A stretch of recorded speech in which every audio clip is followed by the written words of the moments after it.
Assalamualaikum warahmatullahi wabarakatuh. Salam sehat semua. Selamat pagi. Pagi. Aledi Lestari. Di season ini kita akan membahas tentang kurikulum di MTS Al-Hadi. Oke adik-adik, mari kita ikuti penyampaian materi kurikulum dari Waka Kurikulum. Dan tugas kalian adalah menjawab pertanyaan yang akan disampaikan oleh Waka Kurikulum. Let's check it out. Assalamualaikum warahmatullahi wabarakatuh. Sampai ketemu lagi di MTS Al-Hadi di season kekurikuluman. Kali ini saya akan menjelaskan tentang kurikulum, terutama kurikulum yang berada di MTS Al-Hadi tahun 2020. Anak-anakku, terutama siswa-siswi baru, kalian tahu enggak yang dimaksud dengan kurikulum tersebut?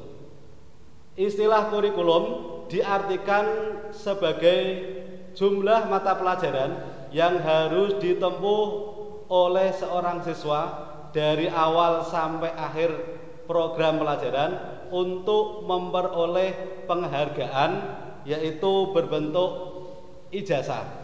Jadi selama di MTS ini kalian harus menempuh dari awal sampai akhir. Dalam hal ini, kekurikuluman tersebut saya akan menjelaskan beberapa hal tentang kurikulum. Yang pertama adalah tentang prinsip kurikulum. Prinsip kurikulum tersebut ada dua hal. Yang pertama prinsip umum, yang kedua prinsip khusus. Kurikulum berbentuk prinsip umum itu harus sesuai dengan relevansi, fleksibilitas, kontinuitas, efektivitas, dan praktis.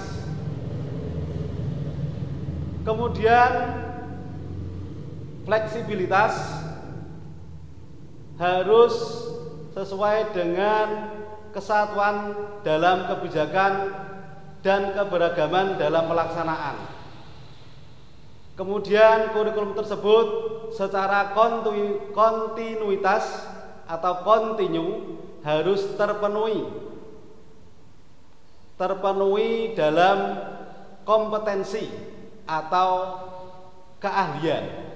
Kemudian efektivitas, maka kurikulum tersebut harus efektif bagi peserta didik. Yang kedua, efektif bagi para pengejar atau pendidik. Kemudian kurikulum tersebut harus praktis, artinya harus mudah diimplementasikan.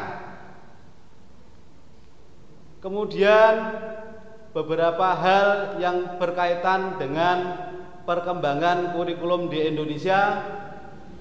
Seiring dengan kemajuan sistem pendidikan, terutama di Indonesia ini, kurikulum tersebut kita kenal zaman dulu ada istilah CBSA, cara belajar siswa aktif. Kemudian tahun 2004 kurikulum tersebut istilahnya diganti dengan kurikulum berbasis kompetensi atau KBK. Kemudian tahun 2006 kurikulum tersebut diubah atau disempurnakan menjadi kurikulum tingkat satuan pendidikan. Kemudian di tahun 2013 ini kurikulum tersebut dikenal dengan kurikulum 2013. Dari kurikulum 2004 atau KTSP, kurikulum tersebut menerapkan penerapan KBK berorientasi pada pembelajaran tuntas dan menekankan pada mengeksplorasi kemampuan atau potensi peserta didik secara optimal, mengkonstruk apa yang dipelajari dan mengupayakan penerapan dalam kehidupan sehari-hari.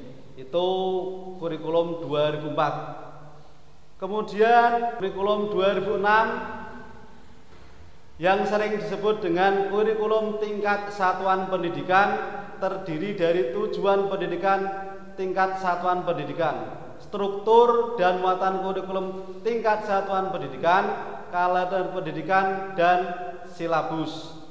Kemudian tahun 2013 yaitu dikenal dengan Kurtilas atau kurikulum 2013, yang mana kurikulum ini mengkombinasi atau mengintegrasi skill, terms, konsep, dan topik, baik dalam berbentuk within single discipline, across several discipline, and within teacher and across learners.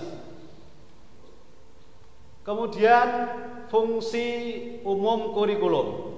Fungsi umum kurikulum itu berfungsi bagi pengajar atau bapak ibu guru, bagi orang tua, bagi siswa. Bagi guru, kurikulum sebagai pedoman dalam melaksanakan proses pembelajaran. Kemudian bagi orang tua, kurikulum tersebut sebagai pedoman dalam membimbing anaknya belajar di rumah. Kemudian bagi siswa, kurikulum tersebut berpedoman sebagai pedoman untuk belajar. Kemudian kurikulum tersebut sebagai pedoman dalam melaksanakan supervisi atau pengawasan. Kemudian kurikulum tersebut berpedoman dalam memberikan bantuan bagi terselenggaranya proses pendidikan di sekolah. Yang terakhir dalam kurikuluman ini saya akan menjelaskan tentang fungsi kurikulum bagi siswa, terutama sebagai subjek didik. Fungsi tersebut yang pertama, siswa itu berfungsi sebagai penyesuaian. Yang kedua, siswa itu fungsinya sebagai integrasi. Dalam fungsi penyesuaian, kurikulum harus mengarahkan siswa agar memiliki sifat well adjust. Kemudian fungsi integrasi, kurikulum sebagai alat pendidik harus mampu menghasilkan pribadi-pribadi yang utuh. Kemudian fungsi diferensiasi, kurikulum sebagai alat pendidik harus mampu memberikan pelayanan terhadap perbedaan individu siswa. Kemudian fungsi persiapan, kurikulum sebagai alat pendidik harus mampu mempersiapkan siswa untuk melanjutkan studi ke jenjang pendidikan berikutnya.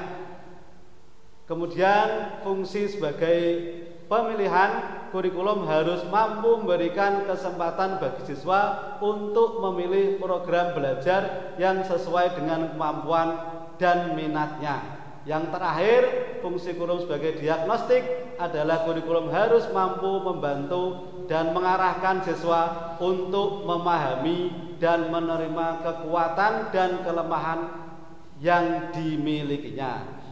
Demikian sedikit penjelasan saya dari kurikulum.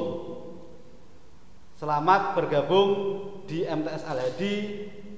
Semoga apa yang kalian cita-citakan benar-benar tercapai, dan semoga Al-Hadi sebagai sarana untuk meraih prestasi yang lebih tinggi. Terima kasih atas perhatiannya. Cukup sekian. Wassalamualaikum warahmatullahi wabarakatuh. Nah, adik-adik sekarang sudah tahu kan tentang kurikulum di MTS Al-Hadi. Makin mantap kan? Nah, jangan lupa juga jawabannya nanti ditulis, kemudian difoto dan dikirim ke wali kelas via WhatsApp. Kami pamit, sampai jumpa besok pagi. Semangat pagi! Pagi, pagi, pagi. Al-Hadi lestari. Wassalamualaikum warahmatullahi wabarakatuh.